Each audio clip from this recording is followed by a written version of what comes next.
Hi, my name is Spencer, and today I'll be reacting to Star Trek Prodigy, Season 1, Episode 15. Last time we had almost progress. There was a crossing of paths between the crew of the Protostar and Janeway and her crew. It was very frustrating to see them almost achieve their goal by telling Janeway hey, we can't give you the protostar because it is infected, so to speak. And it was incredibly frustrating, but totally in character. So I'm not mad at the writers of the show for that. Totally makes sense that they would be afraid of telling her after or just from their little interactions that they had, and just based on the characters themselves and their fears and their flaws. The crew of the Protostar is now with Okana.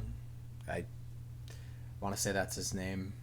I don't know if I should call him the Okana, because some people say, or because the Next Generation episode is the Outrageous Okana or something like that. And I meant to rewatch that before this episode so that I could be caught up on that, but I haven't had the time, and I am recording this late anyways, so I didn't want to postpone it any longer. But I didn't even recognize him last episode when he showed up, which is totally okay. It's been many years since I've seen that episode of The Next Generation. It was only one episode, so it's hard to expect someone to remember something like that. Apparently he also made an appearance in Lower Decks as a DJ or something. I would not have noticed. Even if Mariner or Boimler specifically pointed out, oh, it's the Okana being the DJ. I would have been who's that? Anyways, this episode, I don't know what it's called off the top of my head. I do know that we will get to find out Dahl's species, and I only know that because Trek Culture posted their ups and downs, and it was literally in the thumbnail. So it's man, you couldn't have avoided that spoiler in the thumbnail. But no hate towards them. Just it was just okay. I don't expect that reveal to be anything significant for me specifically. Maybe if anything for the fans, it would be a reveal that's a reference to something that someone's mentioned in passing but we've never seen before, because we've never seen his species before. If anything, it'll be a big deal for him, and hopefully he will find some closure within himself. Maybe not this episode, but within the next few episodes, perhaps. Murph is now more humanoid than, is humanoid now. Before he was just a slug, or in the shape of a slug. I was kind of hoping that Murph would be a little more intelligent than that. Not that he's not intelligent, but he still can't speak. And I was kind of hoping that would be the case with his metamorphosis. But I can't complain too much. Last we left off was at the neutral zone. The Protostar has gone into the neutral zone, cloaked from Romulan sensors. And Janeway has, I think she would have gone in. She totally would have done the same thing that they did with the sensors and stuff. But one of her crew members, her number one, prevented her, or basically said we can't do this because we could potentially start a war. And that's when the Romulans did show up, and they were what are you doing? Which brought the question to myself, what are the rules of the neutral zone? Can if the Federation aren't even allowed in the neutral zone, which is called neutral, how can the Romulans be on this side of the neutral zone, on our side of the neutral zone? How is that allowed, but we are not allowed, not even in the neutral zone? what's the deal with that? I don't know if we will get any sort of answer for that, but we'll see. I'm excited to get into this. But before I do, don't forget to like this video if you like it, and if you have anything to say about this episode or the previous episodes, please put it in the comments. Also, if you're not currently subscribed but you like this kind of content, I would appreciate it if you would consider subscribing. It helps me to stay motivated, and it helps the channel to grow. It's growing slowly but surely, and I am doing my best to keep up with things that are coming out, but at the moment I am currently dealing with finals for the semester this week and next week, so I appreciate your patience and hope that you will bear with me here. So without further ado, I think I will go ahead and get this episode started. Captain's log. Stardate. Who cares? True. We're getting used to the new Murph. What? Yeah, you shouldn't give him access to this sort of thing. To those sorts of things. Avocana. You know, for someone who's been on our ship for such a... Sounds like he's developing some sort of jealousy. But one day, I'll find out where I came from. Also, it's really... Whoa, what the heck? As for Okana... Oh, is he fantasizing? I was like, what the heck? Oh, yeah, you can park and batch at the... No, I do business here all the time. It's an old stomping ground, and I was headed there anyway. Noble Isle. Can we go? Can we go? I want to stomp around his stomping ground. Sounds like you have no choice to go but to go. Welcome to Noble Isle. Whatever parts you need, they got them. What's with the big pointy thing? That big pointy thing is the only way on or off that rock. A space elevator. They're doing things here that the Federation can't or won't, all in the name of pushing the boundaries. Science? I'm coming with you. Who else? I love Rock. I love that she's like still a child but like knows so much, and it's just like the smart one. There's a reason Starfleet has laws about scientific experimentation. If it's too good to be true, it probably is. Also, it's really weird to hear Jason Mantzoukas in this role, because I just started watching the latest season of Big Mouth, and it is so different in terms of dialogue. I've been reading about that. Well, I can introduce you, because that's the client I'm here to see. Well, if you augment yourself, you will not be allowed in Starfleet, so... Ah, tell me, who is this beautiful specimen? Made it look like she was going to go to Murph. You know where I came from? Not where, but who? Interesting. Is he some sort of amalgamation of multiple species? You're the handiwork of the proteges of Dr. Eric Sung, a geneticist who defected from the Federation. Eric. Began with a sample of an unremarkable humanoid specimen, most likely Homo sapien. Unremarkable? Human? Human augment. Interesting. There's no one else like you. That's cool, right? Tough break, kid. Interesting. With the push of a button. I can make you better. I can fix you. But it will change you, Dao. Dao, you don't need fixing. True.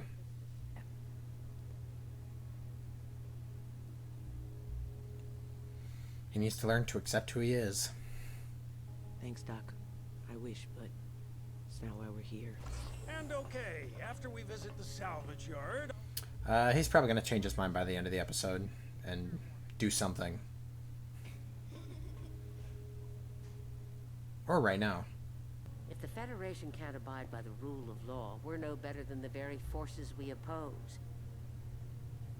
But if we're thinking... And yet, Section 31 exists. I fear it's just a matter of time. Yep. Not so invisible to Romulan sensors after all. How do you know that? I never told a soul. Didn't you? Are you feeling better? The best. Oh boy. Perspicacious? Wow, I never heard you use such big words. Maybe you just weren't sagacious enough to notice. Oh gosh. Oh boy. Is it gonna, like, revert back before the end of the episode? All command functions are locked. We need the captain to access the controls.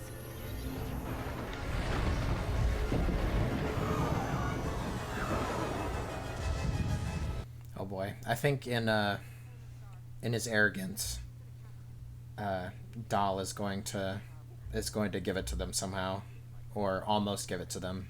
The captain comes with us. Oh, do they think they're gonna think it's Okana? Let's go.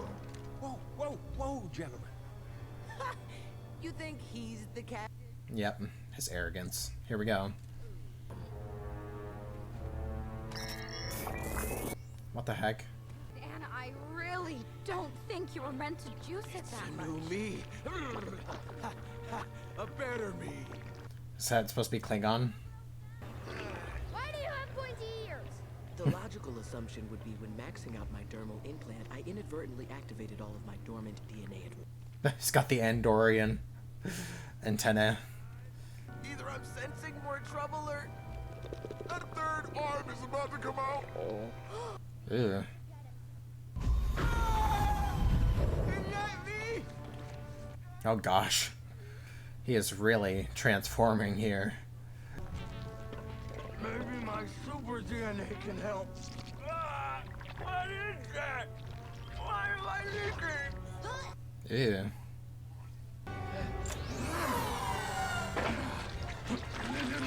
Huh. Nice. They're about to board us. Trust me.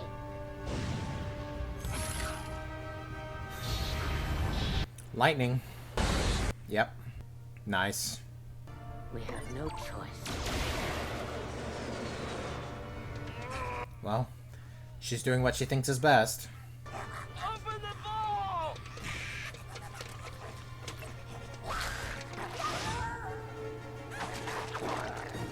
Oh boy. What is Murph gonna do?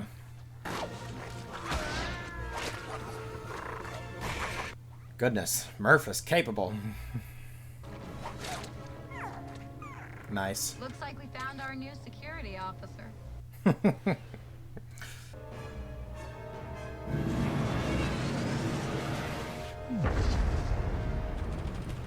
Okay, well, Yes! All right. Who are these kids?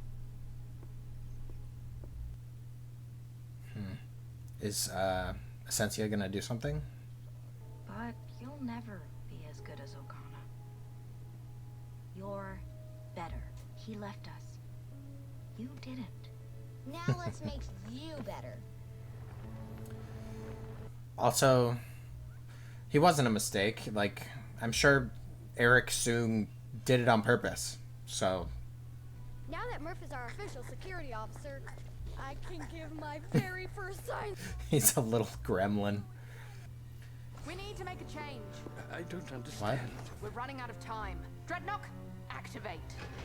Oh, what? No way. I was not expecting this. Huh. There is no barrier we cannot overcome.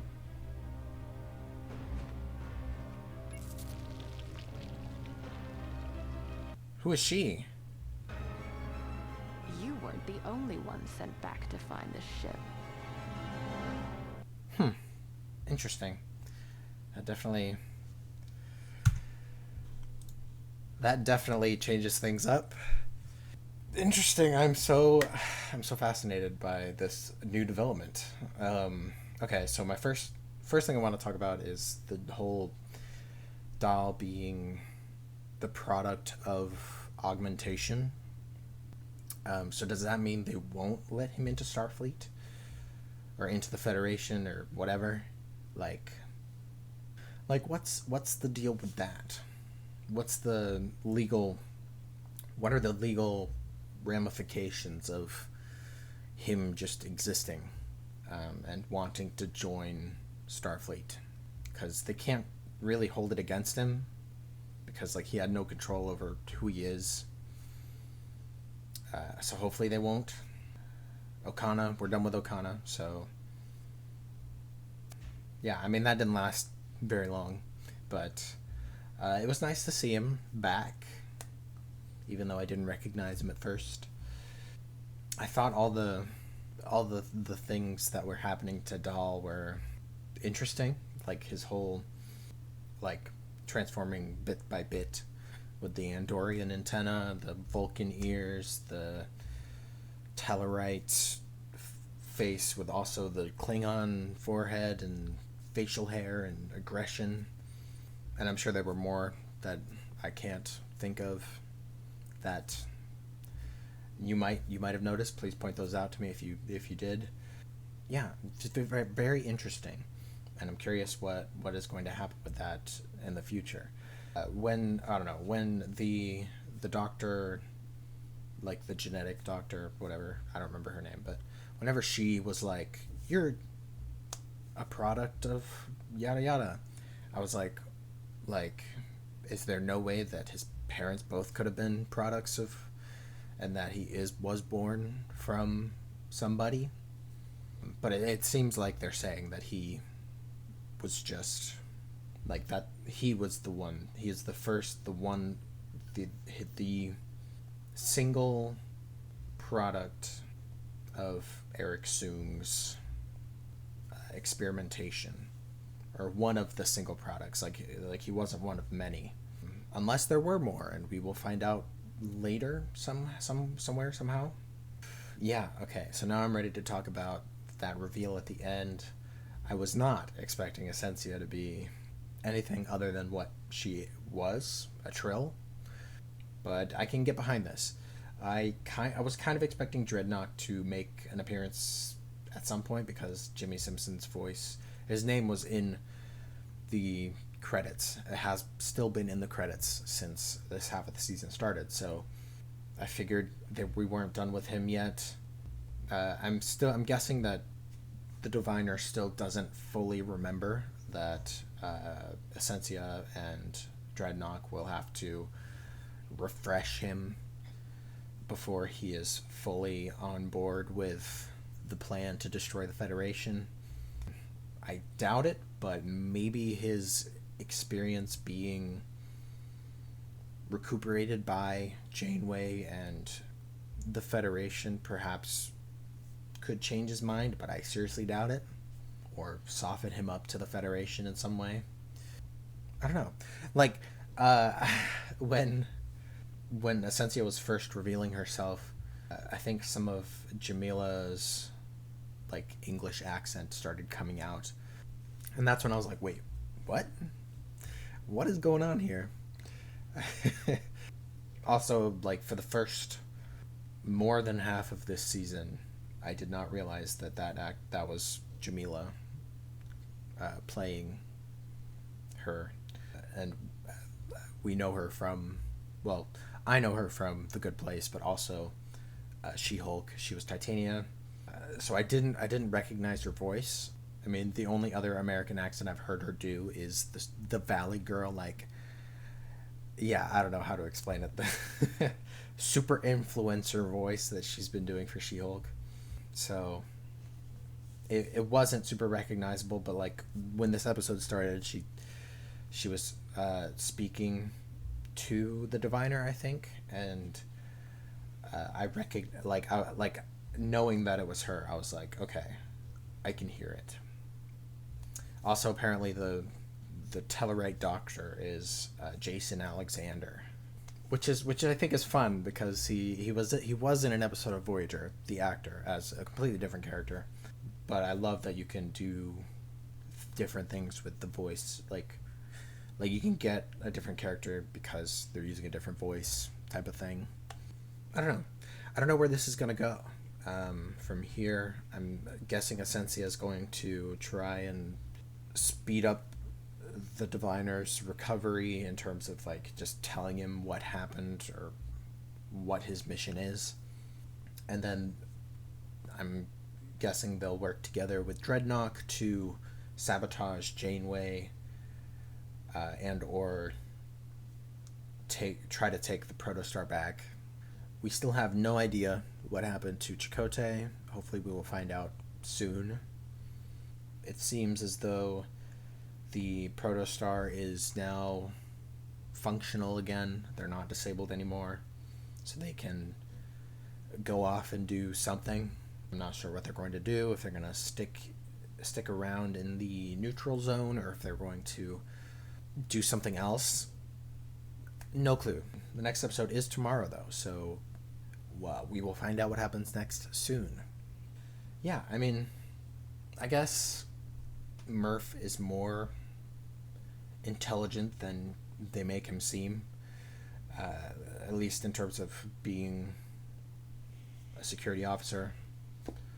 It seems as though he is capable. Although, I don't know. At the beginning, it was like he was like super immature with the phasers. They're just like swinging them around, firing at anything. And then like at the end there, they're like, all right, he's our security officer. So that was that's a little bit weird to me. Like I'm not sure how much I can trust Murph with that responsibility personally. I'm sure it'll just work out because that is how they write this show. It is a kids show, and like now that they've established like, oh, he's going to be our security officer, so they'll probably just lean into that with the writing of the show. So I don't hate it. It was just a bit weird that he was just super irresponsible at the beginning, and then at the end it's like, oh, he is responsible. Okay. And I'm still a bit disappointed that he's not intelligent in the way that he would speak like English or whatever, or be translated by the universal translator into a language that we understand. Yeah, I think those are all my thoughts for this episode. But let me know what you guys thought. What are your theories about Essentia and rok-tahk and the Diviner? What do you think is going to happen? Do you think we'll find Chakotay soon? But yeah, I mean, I have nothing else to say, so I will wrap up this reaction. I hope to get back on track, but like I said, finals this week and next week are kicking my butt, and it's really messing with my ability to do this for the time being. And I don't know, it's also been just affecting my motivation, and it's just been hard. So hopefully I can get back on track. I may take a small break during the Christmas week of Christmas or whatever. We'll see. Depends on how I'm feeling and what is being released in terms of shows and stuff. But yeah, that's all I have to say. So thanks for watching. Thanks for being here, and hopefully I will see you guys next time.